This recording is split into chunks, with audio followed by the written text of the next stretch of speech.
Hello, dear student. Previous video was first part of chapter 2, and there we have discussed about hunter gatherers, है ना? What were doing? They were doing to the farming, है ना? Farming work and herding work, है ना? तो farming and herding they started. आपने देखा कि किस तरह से जो हंटर गैदर्स थे, जो आदि मानव थे, उन्होंने किस तरह से स्टार्ट किया अपनी लाइफ को। यानी पहले ट्रैवलिंग करते थे from one place to another place. इसके बाद ट्रैवलिंग के अलावा स्टोरिंग ऑफ फूड का स्टोरिंग करने लगे, तो उनको हम लोगों ने गैदर्स बोल दिया, गैदरर, है ना? हंटिंग करते थे, बिकॉज हंटिंग क्यों कहा, हंटर क्यों कहा? Because they hunted animals, so we called hunter, right? तो हंटर गैदरर से वो किस तरह से फार्मर बनेंगे, ये स्टोरी इस चैप्टर में हम लोग पढ़ रहे हैं, राइट? और हमने कल स्टडी डिस्कस किया था, है ना? थ्री एज डिस्कस किए थे। उस 3 एज को एक बार मैं फिर से आपको रिमाइंड करा दूं। सबसे पहला आपने क्या पढ़ा था? पैलियोलिथिक पढ़ा था, फिर आपने मेसोलिथिक पढ़ा था और नियोलिथिक पढ़ा था। तो इसका मतलब ये था कि जो सबसे प्राचीन था, सबसे पुराना जो काल था, जो एज था, इसको पैलियोलिथिक एज बोलते हैं, ठीक है ना? तो जो पैलियोलिथिक एज है, यानी पूरा पाषाण युग, इसे हिंदी में कहेंगे पूरा मतलब बहुत प्राचीन, ठीक है ना? पाषाण मतलब पत्थर, लिथिक मतलब क्या होता है? पत्थर, एज मतलब युग, ठीक है? तो पूरा पाषाण युग है आपका पैलियोलिथिक। इसके बाद सेकेंड नंबर पर है आपका मेसोलिथिक, यानी मध्य, है ना? मध्य पाषाण यानी बीच का काल, यानी सबसे पहले मानव इस तरह से इस काल में, फिर इस काल से डेवलप होते होते मेसोलिथिक में आ गए। मेसोलिथिक से जब उन्होंने और डेवलपमेंट किया तो न्योलिथिक में हम पढ़ते हैं। तो ये डिपेंड कर, देखिए ये जो पैलियोलिथिक है, मेसोलिथिक है और जो नेओलिथिक है, it is depend on the development of the people, ठीक है?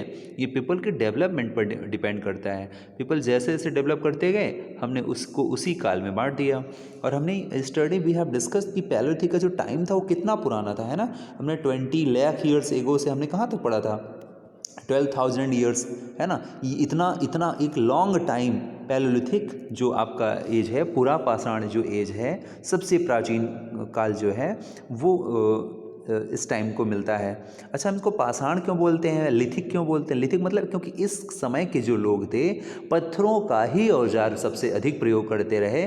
पत्थरों से ही, जब पत्थर से ही, स्टोन से ही जानवरों को मारते थे, है ना? स्टोन्स के औजार बनाते थे। तो कहीं ना कहीं जो सेंटर पर था वो स्टोन था, लिथिक था। लिथिक मतलब स्टोन।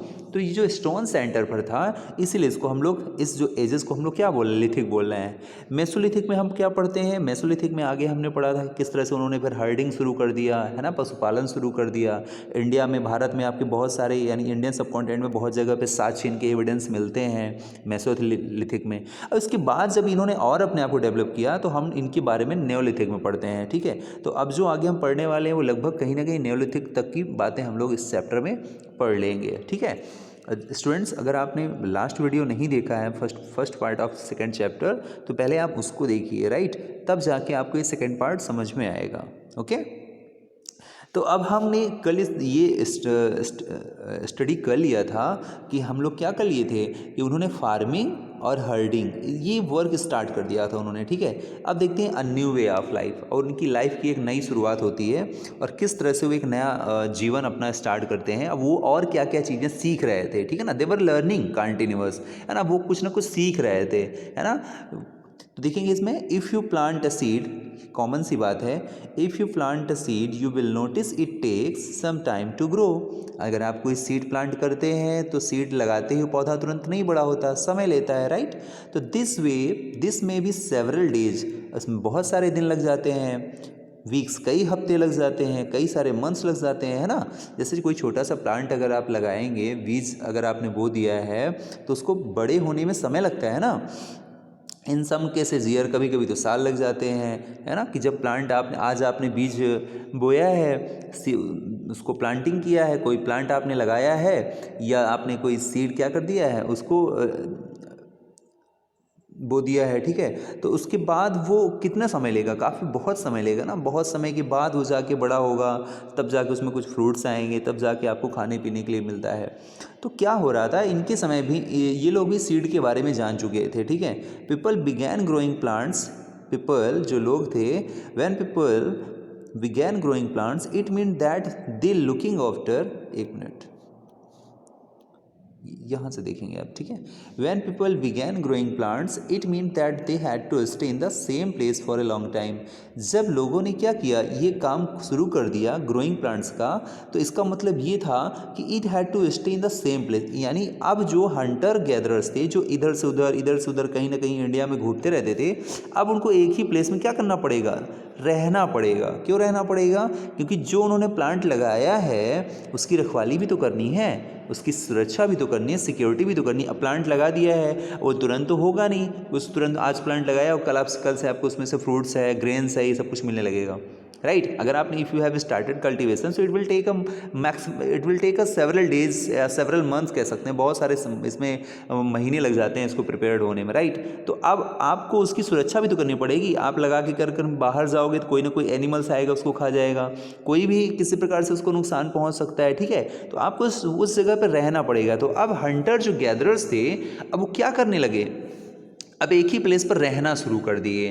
ध्यान दीजिएगा, अब जब एक प्लेस पर रहेंगे तो अब उनको घर भी चाहिए, तो कहीं ना कहीं फिर हमें क्या मिलता है, उनके कहीं ना कहीं हट्स के, झोपड़ियों के भी साक्ष्य मिलते हैं कि उनके छोटे छोटे उनके हट्स बने हैं, छोटे छोटे हाउसेस बनाए हैं लकड़ी के, है ना, किसी भी तरह से बनाकर वो रहते थे। क्या करने के लिए, to watch, looking after the plants, है ना, looking after the plants, plants को लुक मतलब देखने के लिए, उसकी देखभाल करने के लिए, वाटरिंग के लिए, राइट। ये देखिए इसमें दिया है वाटरिंग है, अगर प्लांट्स को वाटरिंग भी देंगे, हम वीडिंग करेंगे, यानी इधर उधर से अगर कोई चीज़ें निकल रही हैं प्लांट के आसपास में तो उसको भी हम हटाएंगे, घास फूस जो है। ड्राइविंग अवे एनिमल्स, जानवरों को दूर भगाएंगे, बर्ड्स को भी, है ना। टिल द ग्रेन रिपेंड, जब तक वो ग्रेन रिपेंड नहीं हो जाता है, तैयार नहीं हो जाता है, पक नहीं जाता है। जैसे आप अभी ठंडी है, ठंडी में बहुत सारे लोग ग्राम्स लगाए होंगे ना, ग्राम्स, चना, है ना, गेहूं की भी खेती हो रही होगी, तो क्या अभी लगाते ही अगले महीने में उनको मिल जाएगा क्या? नहीं।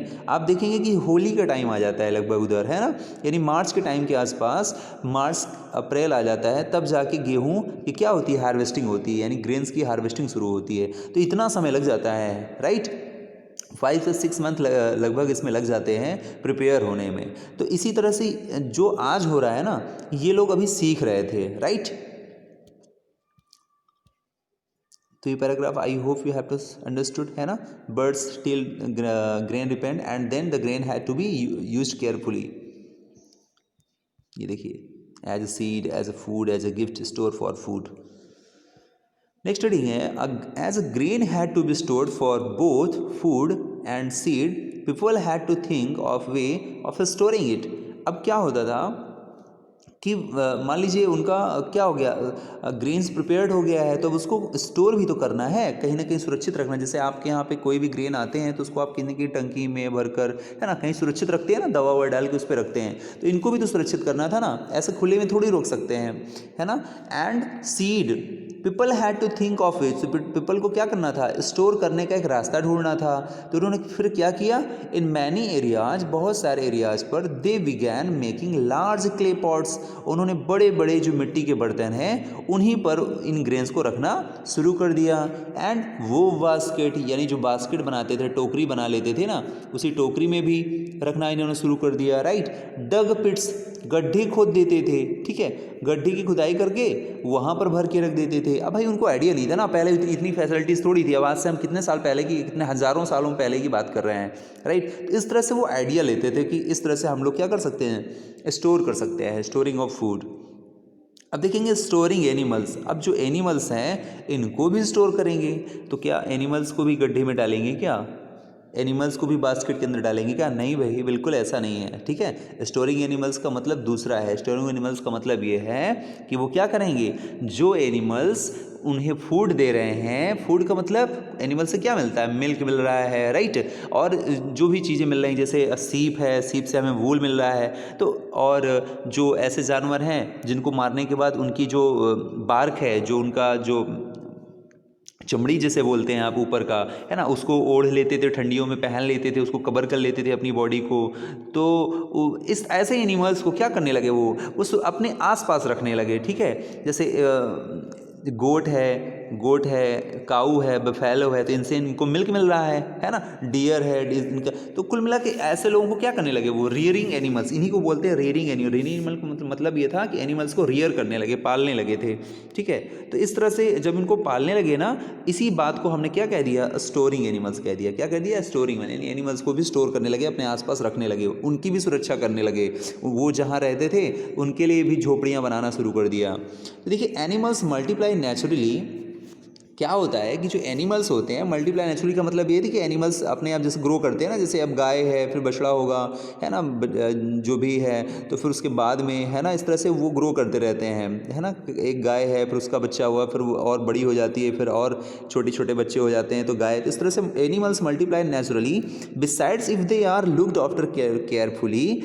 क्या था इसमें कि इसके अतिरिक्त क्या करते थे, दे आर लुक्ड केयरफुली, उनकी बहुत अच्छे से सुरक्षा की जाती थी, ठीक है। दे प्रोवाइड मिल्क, क्या क्या प्रोवाइड करते थे, मिल्क है which is important source of food, right. Meat मिलता था, वेन यूर रिक्वायर्ड, जो कुछ भी ज़रूरत महसूस होती थी उसके हिसाब से मिल जाता था। In other words animals that are reared, जानवरों को पाला जाता था, can be used as a store of food. तो पूछा जाएगा आपसे स्टोर ऑफ फूड के रूप में क्या आया, स्टोर ऑफ फूड के रूप में क्या आया, एनिमल्स स्टोरिंग, है ना, स्टोरिंग ऑफ एनिमल्स। अब नेक्स्ट में देखिए देखेंगे finding out about the first farmer and herders. अब हम यहाँ पे ढूंढेंगे कि सबसे पहला फार्मर हमें कहाँ मिला, हर्डर कहाँ मिले, यानी आर्कियोलॉजिस्ट थे, वो जो आर्कियोलॉजिस्ट थे उनको फार्मिंग की जानकारी कहाँ से मिली, कि उनको कैसे पता चला कि जो ह्यूमंस हैं, जो हंटर गैदरर्स थे, अब उन्होंने फार्मिंग शुरू कर दिया। तो उनको कहीं ना कोई साक्ष्य मिले होंगे ना, एविडेंस मिला होगा। एविडेंस जैसे मैंने आपको बताया था ना फायर का, तो फायर का जो उनको खोज हुई थी वो कैसे हुआ था, यानी उनको एसेस मिला हुआ था, एसेस मतलब राख मिली हुई थी। इससे पता लगा लिया उन्होंने कि इसका मतलब आज से इतने सालों पहले कहीं ना कहीं किसी न किसी लोगों ने आग जलाया होगा। तो इसी तरह से और भी कुछ चीज़ें मिली होंगी, तभी आर्कियोलॉजिस्ट कहते हैं कि वो क्या कर रहे थे, फार्मर और हर्डर बन गए थे। जो भी आपने ऊपर पढ़ा है, तो हमें हिस्ट्री में क्या पढ़ना होता है, हमें हिस्ट्री में जब तक हमें एविडेंस नहीं मिल जाएगा, तो एविडेंस नहीं मिल जाएगा तब तक हम लोग किसी बात को प्रूफ नहीं कर सकते हैं, नहीं कह सकते हैं। और आपको पता है कि ये सारा काम कौन करता है, आर्कियोलॉजिस्ट करते हैं, है ना। आर्कियोलॉजिस्ट का काम ही होता है स्टडी करना, है ना। जो पुरानी चीज़ें मिलती हैं, जो पुराने एविडेंस मिलते हैं, उनके बारे में स्टडी करते हैं, और स्टडी करने के बाद एक स्टोरी बनाते हैं, ठीक है, कि कुछ ये लोग ऐसे करते रहे होंगे, फिर ऐसे करते रहे होंगे, बस वही चीज़ें हैं इसमें, है ना। तो ये सारी चीज़ें हैं इसमें। तो देखते हैं इस पैराग्राफ में, you will notice a number of blue square. अभी हम आपको एक मैप दिखाएंगे जो कल हमने आपको दिखाया है, एक इंडिया का मैप। वहाँ पर जहाँ जहाँ ब्लू स्क्वायर बना होगा, ब्लू स्क्वायर इस तरह से, इसमें हालांकि रेड दिख रहा है, लेकिन जहाँ जहाँ पर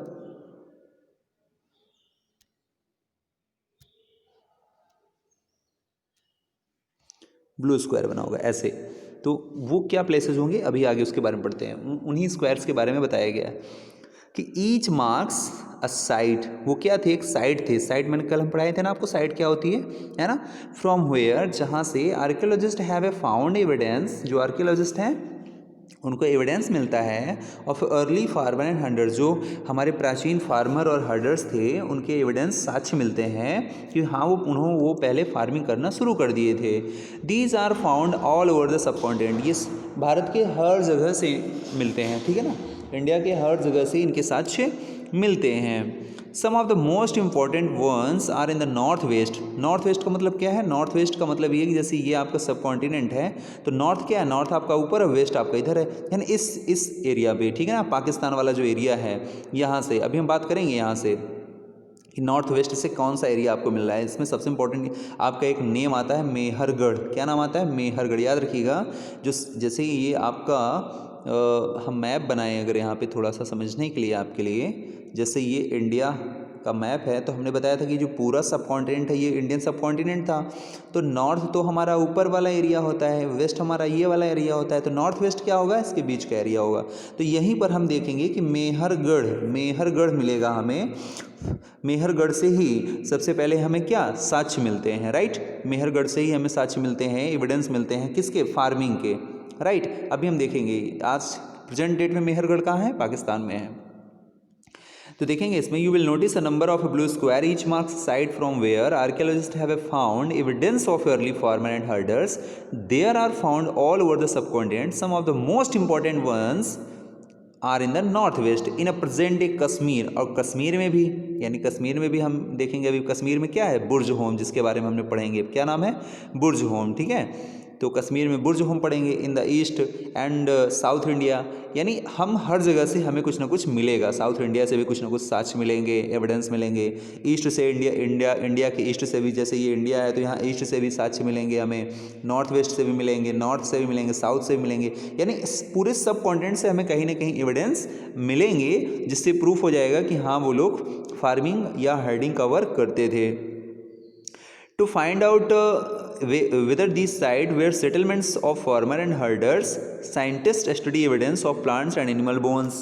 क्या होता था कि इनको इन साइट्स को मैं ढूंढने के लिए कि सेटलमेंट फार्मर और हर्डर का था कि नहीं था, वो सेटलमेंट था कि नहीं था, साइंटिस्ट स्टडी एविडेंस। साइंटिस्ट क्या करते हैं, जो वैज्ञानिक होते हैं, जो कुछ भी खुदाई के दौरान, आर्कियोलॉजिस्ट खुदाई करवाते हैं ना, खुदाई के टाइम पे जो भी मिलता है उस एविडेंस की स्टडी करते हैं। प्लांट्स है, एनिमल्स बोन्स है, तभी तो पता चलेगा ना। और कैसे स्टडी करते हैं, किसके माध्यम से करते हैं, डेटिंग एक सिस्टम है उनके पास, क्या है, carbon dating system. One of the most exciting finds includes remain of burned grains. अब सबसे ज़्यादा एक्साइटिंग इसमें ये था कि उनको क्या मिला था, बर्न्ड ग्रेन्स मिले थे, यानी जले हुए अनाज मिले थे। जले हुए अनाज जब उनको मिलते हैं तो ये पता लगा लेते हैं कि ये अनाज कितना पुराना है, ये ग्रेन कितना पुराना है, तो जले हुए ग्रेन मिलते हैं। दीज में हैव बीन बर्न्ड एक्सीडेंटली। अब अंदाज़ा लगाया जा रहा है कि हो सकता है कि धोखे से उनसे जल गया हो, भाई आग वाग लग गई हो, अनाज रखे रहे हो, कहीं आग लग गई हो, और ऑन पर कुछ भी रीजन हो सकता है। Scientist can identify these grains. Scientist ने क्या किया, इन ग्रेन्स को क्या किया, आइडेंटिफाई किया। एंड सो वी नो, और हम जानते हैं that number of crops were grown in the different parts of the sub continent. They can also identify the bones of different animals. और जब पूरे भारत में, पूरे सब कॉन्टिनेंट में, इंडियन सब कॉन्टिनेंट में, भारतीय उपमहाद्वीप में हर जगह से कुछ ना कुछ साक्ष्य मिल रहे हैं, तो एनिमल्स भी मिलते हैं भाई, एनिमल्स भी मिल रहे हैं। तो एनिमल्स, जैसे कोई एनिमल्स होगा जल जाएगा, लेकिन उसकी बोन्स तो बची जाएगी ना। बोन्स अगर वो कुछ दब गया है, सड़ गया है, तो भी बोन्स तो मिल ही जाती है। बोन्स थोड़ी सड़ती है और गलती है, ठीक है, वो तो एक हार्ड पार्ट है अब उस बॉडी का, सब ठीक है ना। तो वो ज़रूर हमें मिल जाता है और उसी के थ्रू हम लोग पता कर लेते। तो देख, आप एक चीज़ ये दिमाग में रखिए कि बोन्स की मदद से, बोन्स है, स्टोन्स है, इनकी मदद से हमें बहुत कुछ जानकारी, बहुत कुछ नॉलेज हमें मिल जाता है, क्योंकि बाकी चीज़ें डिस्ट्रॉय हो जाती हैं, लेकिन बोन्स है, स्टोन्स है, ये सारी चीज़ें हमें, ये डिस्ट्रॉय होने वाली चीज़ें नहीं हैं, ठीक है, जिसकी वजह से हमें बड़े आराम से पता चल जाता है। अब टुवर्ड सेटल्ड लाइफ, उनकी लाइफ किस तरह से सेटल हुई थी और वो क्या क्या करते थे, ये हम कुछ एग्जाम्पल में देखेंगे। Archaeologist have found traces of hertz and houses. Archaeologist ने फाउंड किया, कुछ पता लगाया, ट्रेस किया, क्या ट्रेस किया, हर्ड्स और हाउसेज, यानी झोपड़ियाँ और घरों का साक्ष्य उनको मिलता है कुछ साइट से, कुछ क्षेत्रों से। साइट मतलब कुछ क्षेत्रों से। फॉर इंस्टेंस, उदाहरण के रूप में बुर्ज होम। अब देखिए बुर्ज होम कहाँ पे है, मैंने आपको बताया है कि बुर्ज होम कहाँ पे है, कश्मीर में है, आपके कश्मीर में है, ठीक है। अब देखते हैं, ये देखिए प्रेजेंट डे कहाँ पे है, कश्मीर में है। पीपल बिल्ड पिट हाउस। अब ये इंपॉर्टेंट है, देखिए कश्मीर में जो लोग थे वो घर कैसे बनाते थे, गड्ढे वाला घर। गड्ढे वाला घर का मतलब क्या है कि देखिए आपको पता ही कश्मीर कैसा है, ठंडा रीजन है ना, और ठंडा रीजन है, कोल्ड रीजन है, तो कोल्ड रीजन की वजह से वो क्या कर देते थे, वो लोग करते क्या थे, खुदाई कर लेते थे मिट्टी की, और खुदाई करके गड्ढे बना के उसी में घुस के रहते थे। उनको लगता था कि वो रियलिटी भी यही है कि अगर वो अंदर घुस के रहेंगे तो उनको बाहर के कंपेयर में क्या है, ठंड कम लगेगी। और कभी कभी तो इसी के अंदर, घर के अंदर, गड्ढे के घर के अंदर खाना भी बना लेते थे, ठीक है, सो भी जाते थे, इस तरह से कई सारे काम कर लेते थे वो। लेकिन ये एविडेंस कहाँ से मिलते हैं, ये कश्मीर से मिलते हैं, ठीक है। कश्मीर में आज भी वैसे ही थोड़े थोड़े गड्ढे बने हुए हैं ना, इस वजह से उनको ये प्रूफ हो जाता है। तो विच वर डग इनटू द ग्राउंड, है ना, ग्राउंड को डग किया गया with a step leading into them, है ना। दीज में have provided shelter in A cold. वो उनको ठंडियों में क्या प्रोवाइड करते हैं, शेल्टर, छावनी, एक तरह से वेदर में। Archaeologist have also found cooking hearths both inside and outside the hearths. अब देखिए आर्कियोलॉजिस्ट को और क्या मिला कि उनको हर्ट्स मिला, भट्टियाँ मिली, अंदर भी और बाहर भी, यानी अंदर भी इसके घरों के, गड्ढों वाले घरों के अंदर भी मिला और बाहर भी मिला, जिससे ये पता लगाया गया कि वो खाना बाहर भी बनाते रहे होंगे और अंदर भी बनाते रहे होंगे, है ना। झोपड़ियों में भी बनाते रहे होंगे, झोपड़ियों के बाहर भी बनाते रहे होंगे। Which suggest that depending on the weather, ये डिपेंड करता है वेदर कैसा है, मौसम कैसा है, जैसा मौसम था वो लोग वैसे ही काम करते थे। आज भी हम लोग ठंडी होती है तो कपड़े बदल जाते हैं हम लोगों के, है ना, घरों में रहते हैं, ज़्यादा इधर उधर ट्रैवलिंग बंद कर देते हैं, ठीक है, जैसे जैसे अब कोल्ड तो आ ही रहा है, ठीक है। People could cook food either indoor और आउटडोर, लोग क्या करते थे, खाना या तो बाहर बना सकते थे या तो अंदर बना लेते थे। ड्राई पिट हाउस, अब कह रहा पिट हाउस घर बनाइए, तो बनाइएगा आप लोग पिट हाउस, ठीक है। स्टोन टूल्स हैव बीन, अब देखिए स्टोन टूल्स जो पत्थरों के औजार थे ये भी पाए गए फ्रॉम मैनी साइड्स, बहुत साइड से। Many of these are different from the earlier, पहले palaeolithic tools, many of this the different from the earlier palaeolithic tools, बहुत सारे जो टूल्स थे अब देखिए वो बदल रहे हैं। जैसे मैंने आपको 3 एजेस बताए हैं, मैंने आपको एज, अगर मैं आपसे पूछूं कितनी एज है तो आप बोलेंगे 3। पहली एज कौन सी थी, पैलोलिथिक एज थी आपकी, ठीक है, जिसे हम पीए शॉर्ट फॉर्म में कह रहे हैं। दूसरी क्या थी, मेसोलिथिक थी, ठीक है ना, मेसोलिथिक एज थी, पैलोलिथिक एज और मेसोलिथिक एज, ठीक है। थर्ड आपकी मैंने बताया न्यूलिथिक एज। तो ये जो पैलोलिथिक एज के जो औजार थे, जो टूल्स थे, ये मेसोलिथिक से क्या थे, बिल्कुल डिफरेंट थे, या ये कहें कि मेसोलिथिक के जो औजार थे वो पैलोलिथिक से डिफरेंट थे। क्यों, क्योंकि इस समय के औजार कैसे थे, मोटे मोटे, है ना, ये जो आपको पिक्चर में दिख रहा है ना, ये इस तरह से आपको दिख रहे हैं। फिर धीरे धीरे मेसोलिथिक में आते आते उन लोगों को कुछ मालूम हो गया, तो उनके जो औजार थे वो कैसे, जो टूल्स थे वो क्या हो गए, उन्होंने चुकीले बनाना शुरू कर दिया, धारदार बनाना शुरू कर दिया। और नेओलिथिक में आते आते उनके औजार और भी ज़्यादा सुधर गए थे, ठीक है। तो इस तरह से चेंजेज आ रहे हैं।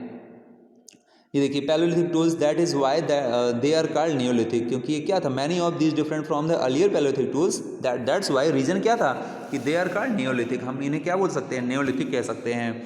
These include tools that were polish to give a fine cutting edge, और अब जो है इनमें एक विशेष प्रकार का हमें पॉलिश भी देखने के लिए मिल रहा था, है ना। एंड मोर्टार एंड पिस्टल्स, अब देखिए ये नए वर्ड है, इनको याद रखिएगा कि मोर्टार क्या है और पिस्टल्स क्या है। ये मोर्टार पिस्टल का इस्तेमाल क्यों किया जाता था, ये नियोलिथिक में किया जाता था, ठीक है। कब, किस लिए, use for a grinding grain, यानी अनाजों को पीसा जाने लगा। जैसे आज चक्की होती है ना, चक्की में अनाज पीसा जाता है, वैसे ही ये लोग भी अनाज को पीसकर खाना शुरू कर दिए थे। कब, नियोलिथिक में, यानी पैलोलिथिक से मेसोलिथिक में आ गए, मेसोलिथिक से नियोलिथिक में आ गए, ठीक है। यानी अब थोड़ा थोड़ा हम लोग बहुत आगे निकल आए हैं, ठीक है, उनको नॉलेज काफ़ी हो रहा है। And other plant produce mortar and pestles, अब देखिए ये इंपॉर्टेंट है, यहाँ से अंडरलाइन करिएगा।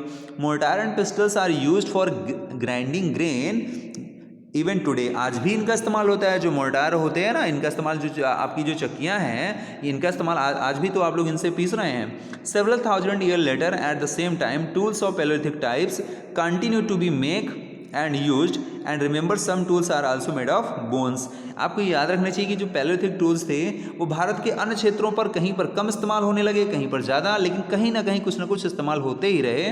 लेकिन उनमें सबसे ज़्यादा बोन के भी थे, ठीक है, बोन्स के भी औजार वो बना लेते थे।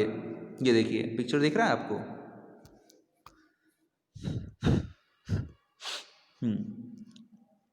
Many kinds of earthen pots, मिट्टी के, अर्थन मतलब, अर्थन का मतलब क्या है यहाँ पे, मिट्टी के, ये अर्थन पॉट्स जो मिट्टी, many kinds of earthen pots, मिट्टी के बर्तन, हैव आल्सो बीन फाउंड, इनकी भी खोज मिली है। दीज आर समटाइम डेकोरेटेड, कभी कभी तो ये डेकोरेटेड होते थे, यानी मतलब इनमें कलर है, चित्र है, कुछ ऐसा भी। And were use storing things, और इनका इस्तेमाल किस लिए होता था, मिट्टी के बर्तनों का स्टोर करने के लिए, जैसे अनाज को रखने के लिए। पीपल बिगैन यूजिंग पॉट्स, लोगों ने इनका इस्तेमाल किया किस लिए, कुकिंग फूड, भोजन पकाने में भी इस्तेमाल करने लगे थे, ठीक है। मिट्टी के बर्तनों में समझ लीजिए भोजन पकाते थे। आवाज़ अभी भी आप गांव में बहुत पुराने जाएंगे तो उनसे पूछेंगे तो बता देंगे कि हाँ हम लोग भी मिट्टी के बर्तनों में पकाते थे। Specially grain like rice, rice को पकाते थे। आज तो आपके लोगों के घर में कुकर है ना, गैस है। वीट एंड लेंटिल्स, लेंटिल्स का मतलब मसूर की दाल होती है, मसूर जिसमें हाई प्रोटीन होता है। मसूर क्या होता है, मसूर में हाई प्रोटीन एक पल्स है आपकी, is a type of pulse that now became an important part. इस तरह से वो लोग राइस पकाना शुरू कर दिए, वीट पकाना, है ना, वीट गेहूँ है, रोटी बनाना लगभग, है ना। लेंटिल्स मसूर की दाल जो मैंने बताया आपको, द डाइट के रूप में लेना शुरू कर दिए, भोजन के रूप में। Besides they began weaving clothes, कपड़े बुनने के अलावा, यानी कपड़े बुनना शुरू कर दिए थे। पत्थरों से मैंने बताया था ना कैसे चुकीला करके बुनते थे, बोन्स को पतला करके उससे सिलते थे। अब उनके पास ऐसे उनके मेटल नहीं था ना उनके पास, क्योंकि आयरन का डेवलपमेंट यहाँ पे नहीं होता है, आयरन की खोज नहीं होती है। Different kinds of material, for example cotton that could now B grown, ठीक है। Did things change everywhere and all at once? Not quite. In many areas, men and women still continued to hunt and gather food. बहुत सारे area पे अभी भी लोग क्या कर रहे थे, जानवरों को मार रहे थे और भोजन इकट्ठा कर रहे थे। अभी भी कुछ एरिया पे, सब जगह पर डेवलपमेंट इतना इक्वली नहीं हो रहा है कि पूरे भारत में एक साथ सब लोग ऐसा शुरू कर दिए थे। कहीं पर डेवलपमेंट ज़्यादा हो गया था, कहीं पर कम हुआ था। As where people adapted farming and herding slowly over several thousand years, besides in some cases, people tried to combine these activities, doing different things and during different season. अलग अलग सीजन पर अलग अलग उनकी एक्टिविटीज़ देखने के लिए मिलने लगी, ठीक है। ये देखिए आप देख रहे हैं, what do you think could have been stored in the jar, इसमें क्या स्टोर किया जाता रहा होगा। अब देखिए, a closer look living and dying in the Mehrgarh. अब मेहरगढ़ के बारे में बात करेंगे, ठीक है। तो इसको डिस्कस करते हैं नेक्स्ट पार्ट में। Thank you. ओके।